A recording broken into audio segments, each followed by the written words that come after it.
So this is going to be a totally different kind of discussions. I mean, you must have heard about politics, you must have heard of economy, you must have also heard of health. But this one is a little bit different, a little bit different. Yes, it affects the health, but in a specific way. We're talking about anti-snake venom remedy. I'll be wondering why we're talking about snakes. I mean, not so many persons are bitten by snakes throughout their lifetime. I know I've heard people bitten by snakes, but it hasn't happened to me. But I just thought that it's important that we speak about it. It's the convergence of orthodox and traditional therapy, the case for anti-snake venom remedy. Habiba Hassan Fakai is in Burning Kirby to talk to us a little bit about this. Good to have you. Habiba, how do you do? Good morning. I'm fine. Good morning. How do you do? I'm good.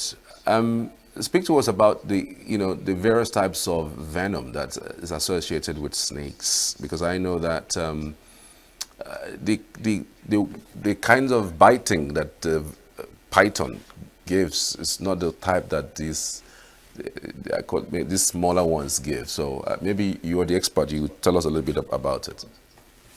Yeah, thank you very much. So, you don't see snakes like anaconda around and they don't bite.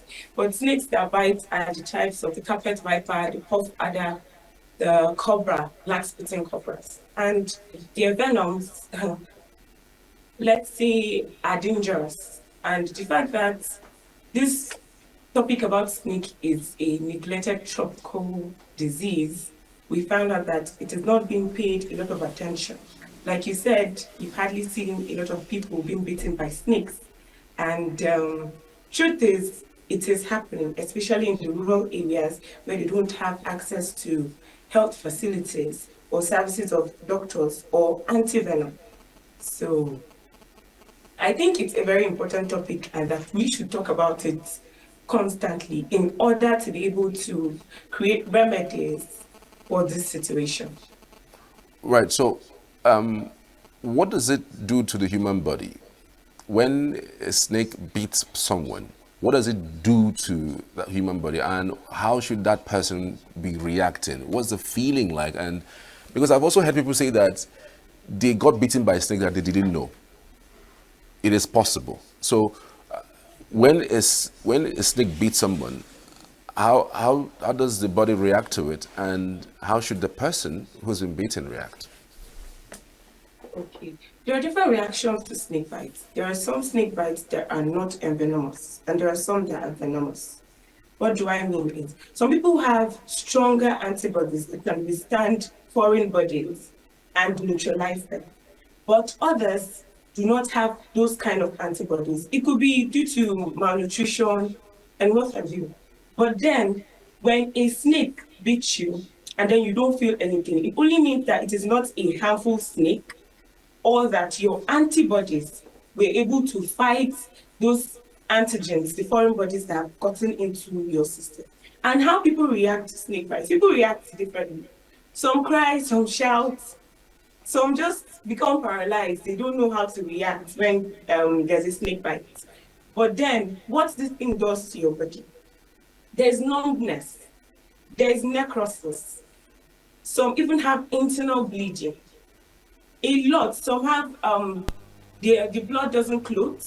There is internal bleeding. There's defibrillation.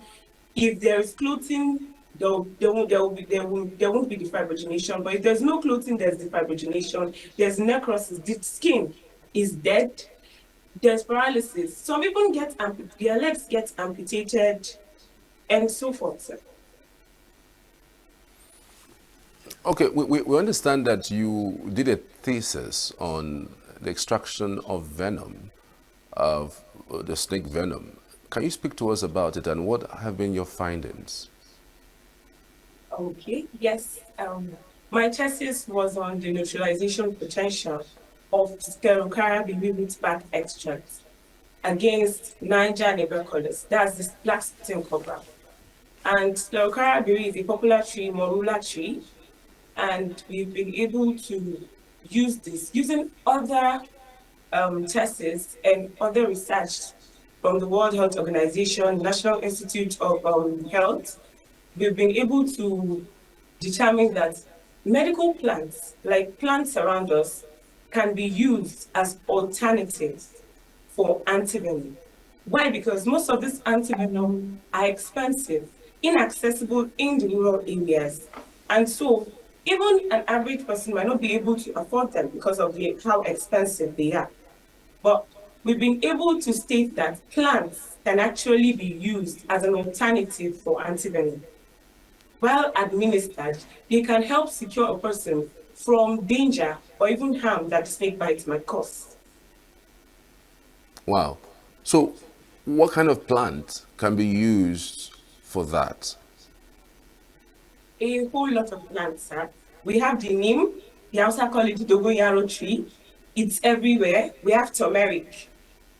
We have the morula that I've said. We have the snake roots. We have this other plants. Uh, what's it called? Okay, but how are they being used? How do you use that to extract the venom? We don't actually extract the venom. What they do is neutralize the venom's toxic activity.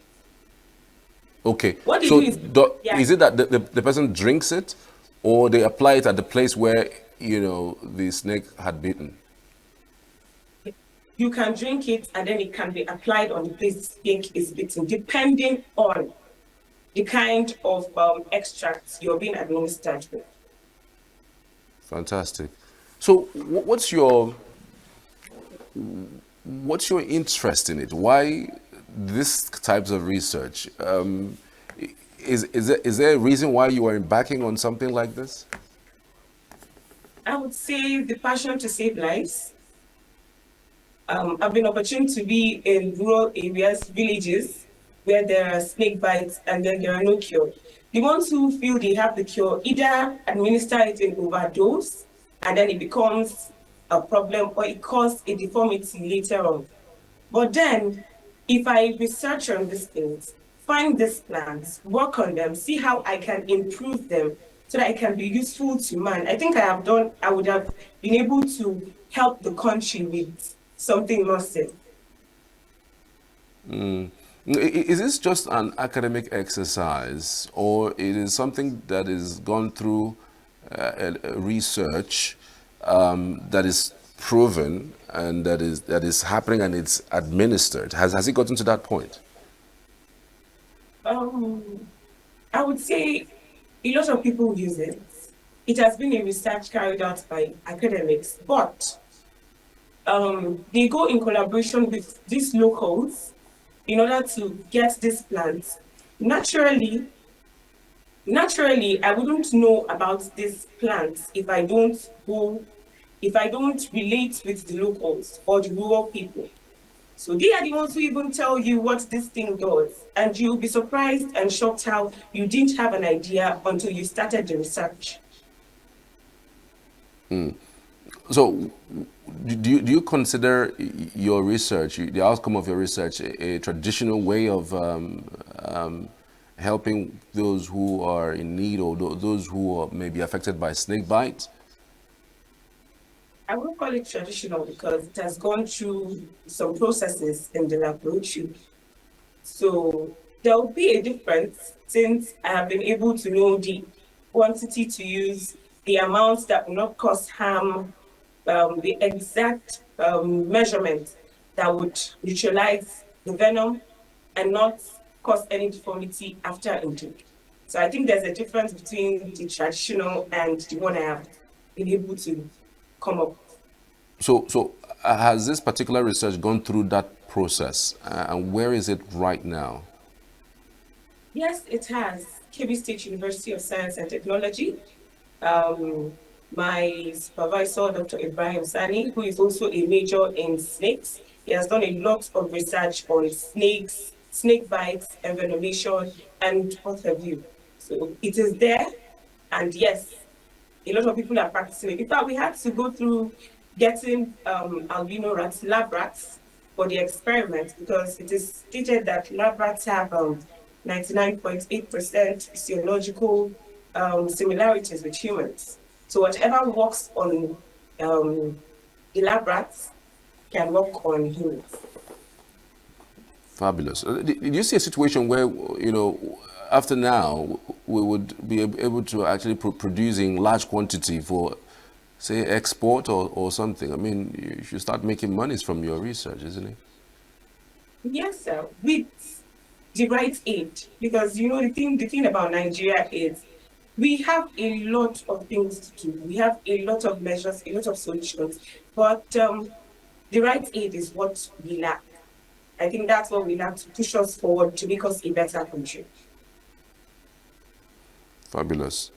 So, this traditional means or ways of curing the snake bite, how do you compare that with yours?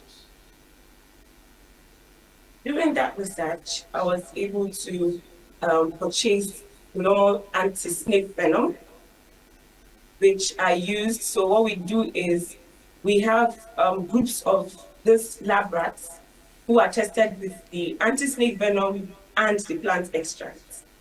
So that way we are able to compare their physical, psychological features, what this does to the animal and what this does to the animal. And you will find out that there is more or less little difference. The anti-snake venom is accurate, yes. This is an alternative, and it has been determined that it has the ability to neutralize venom potentials. Do you know any of documented complications arising from, this particular drug of yours? Because again, you mentioned that the research has gone through some processes and you were able to know the quantity to give in any point, so it doesn't, become a problem even after it must have cured whatever it is administered for. I'm just asking if you feel that there is any complications arising from this particular product of yours. For complications arising, I think everything that has an advantage has a disadvantage, depending on how it is being used. A lot of people misuse or abuse things.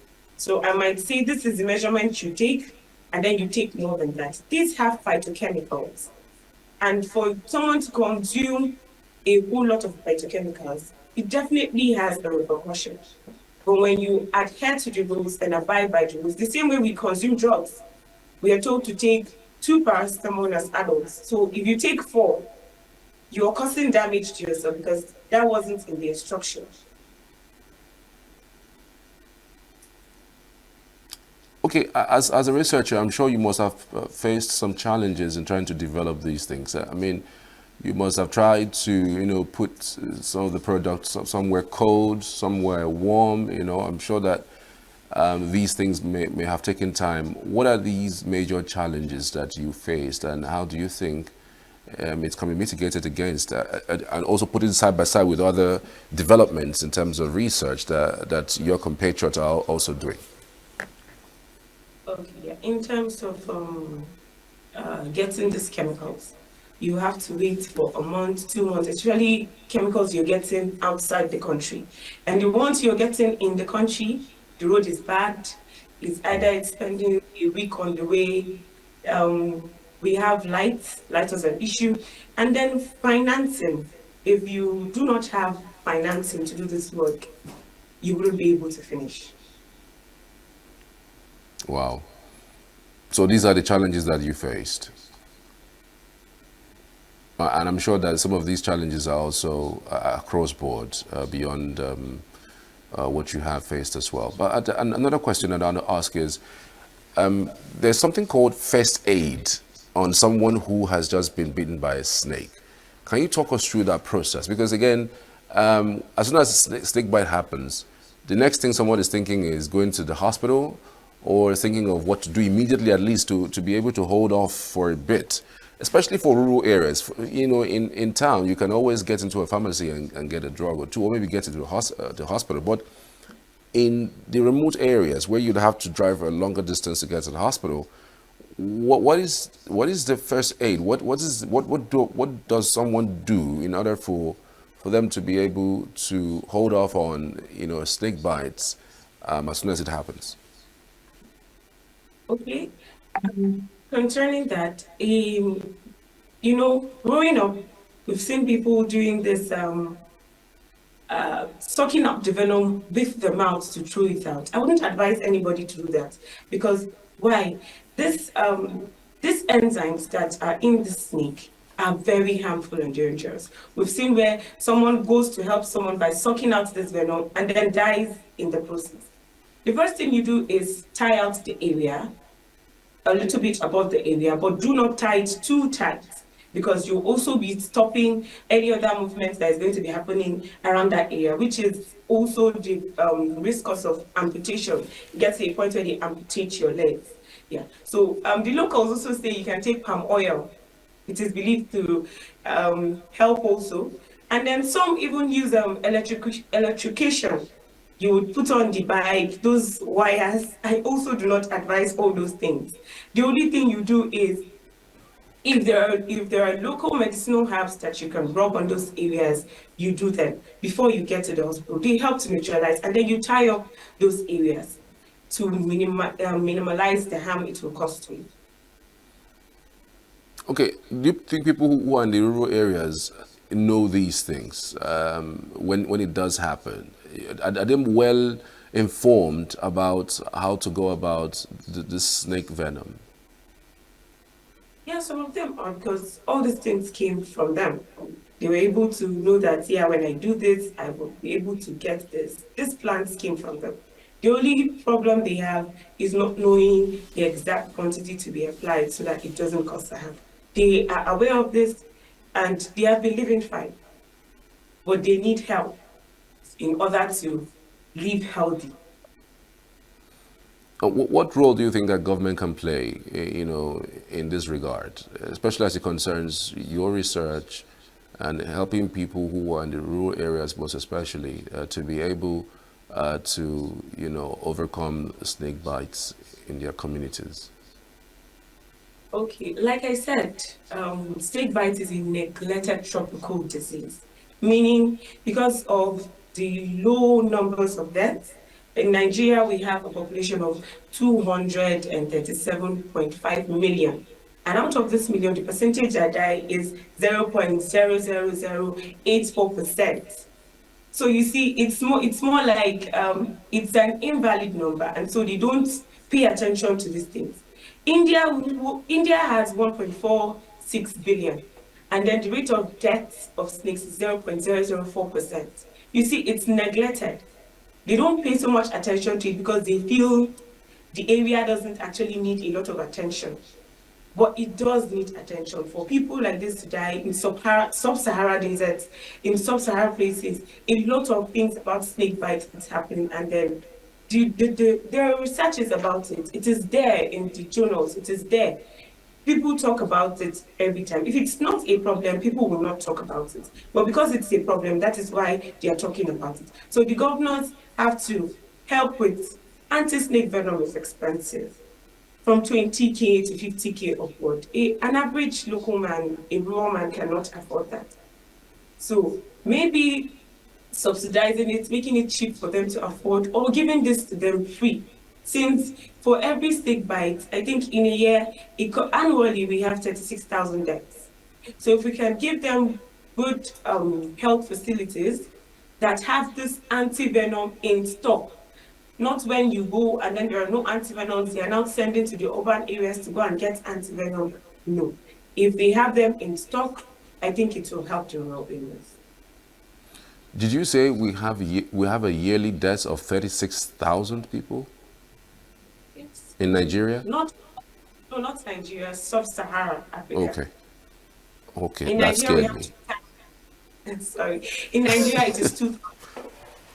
That really scared me. But again, we needed to be sure, where those statistics came from, because when you say 36 in a year, it's it's stunning. Like, I wouldn't understand it, because we just spoke about 0.000%, or 1% as to the reasons why the people are passing on that.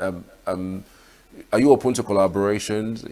Collaboration with what you have done, with other organization, international organization, local organization, and to develop something that is quite legit, so that it can be distributed for people who are in the rural areas. Of course, we're open to collaborations. Okay, then. I want to appreciate you once again for your time on the program, speaking to us largely, on this topic.